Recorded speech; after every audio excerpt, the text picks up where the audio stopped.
ఇప్పుడు గోషామహల్ కూడా రాజాసింగ్ రాజీనామా చేసిండు. ఆడ కూడా మళ్ళా చికోడి ప్రవీణ్ పేరే వస్తుంది. అంటే ఆడెందుకు వస్తుందంటే రాజాసింగ్ గారు హిందూవాది, చికోటి ప్రవీణ్ హిందూవాది. రాజాసింగ్ గారు పార్టీలో ఉండాలని నేను కోరుకుంటున్నా. ఉమ్, సదరు హిందూవాదిగా ఉమ్, రాజాసింగ్ గారు పార్టీలోనే ఉండాలి. ఉమ్, ఇప్పుడు ఒక చిన్న కుటుంబంలోనే రకరకాల నలుగురున్న కుటుంబంలో మిస్అండర్స్టాండింగ్స్ వస్తాయి. ఉమ్. ప్రపంచంలోనే అతిపెద్ద పార్టీ మిస్అండర్స్టాండింగ్స్ వస్తాయి, క్లియర్ అవుతాయి. నాకు తెలిసి క్లియర్ అయిపోతాయి. ఏం పెద్ద డైరెక్ట్ issue కాదు. దండం అంటుంది కదా మీ పార్టీకి మీ. అంటారండి ఆవేశంలో ఉన్నప్పుడు మేము అంత అగ్రెసివ్ లీడర్స్ మేము.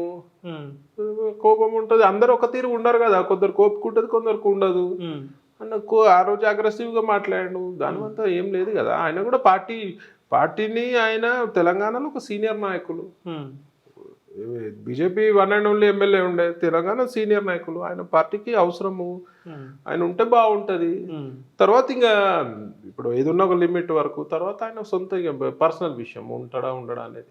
యాజ్ ఎ హిందూవాదిగా నేనైతే డెఫినెట్ గా రాజాసింగ్ గారు పార్టీలో ఉండాలని కోరుకుంటాను. ఇప్పుడు ఆయన ఓపెన్గా చెప్పేసింది కదా, నేను పార్టీకి రాజీనామా చేస్తా ఉన్నా, పువ్వు గుర్తు పైన నేను గెలిచిన కాబట్టి మరి మా గుర్తు పైన గెలిచిన కదా ఎట్లా అంటే కూడా స్పీకర్కి ఇచ్చేసాను, నేను రెడీగా ఉన్నా అంటుండు.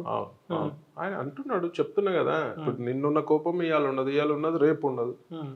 సో డెఫినెట్గా ఆయన మనసు మార్చుకోవాలని నేను భావిస్తున్నాను. ఒకవేళ పార్టీ ఏమన్నా నిర్ణయం తీసుకుంటే రెడీగా ఉన్నారా పోటీ చేయడానికి? పార్టీ ఎట్లాంటి నిర్ణయం తీసుకున్నా నాకు మనుషులు ఇంపార్టెంట్ కాదు, నాకు వ్యవస్థ ఇంపార్టెంట్, పార్టీ ఇంపార్టెంట్. పార్టీ ఎలాంటి నిర్ణయం తీసుకున్నా నేను దానికి కట్టుబడి ఉంటాను. ఒకవేళ వస్తే మాత్రం దిగుతారు. నేను అవన్నీ పార్టీకి తెలుసు ఏం చేయాలనేది. పార్టీ ఎట్లా ఆదేశిస్తే అట్లా చేస్తున్నాను. నేను ఒక డిసిప్లిన్ తోటి ఉండాలి. నేను స్టార్టింగ్ పార్టీలోకి వచ్చినప్పుడు కొందరు భయపడ్డారు, లైన్ దాటిపోతాడా అని. నేను లైన్ దాటిపోయే వ్యక్తిని కాదు నేను. సో పార్టీకి అనుకూలంగా నాకు కోరిక, కళ తెలంగాణలో కాషాయ జెండా ఎగరేయాలి. సో దాని గురించి ఎంతవరకైనా వర్క్ చేస్తాను.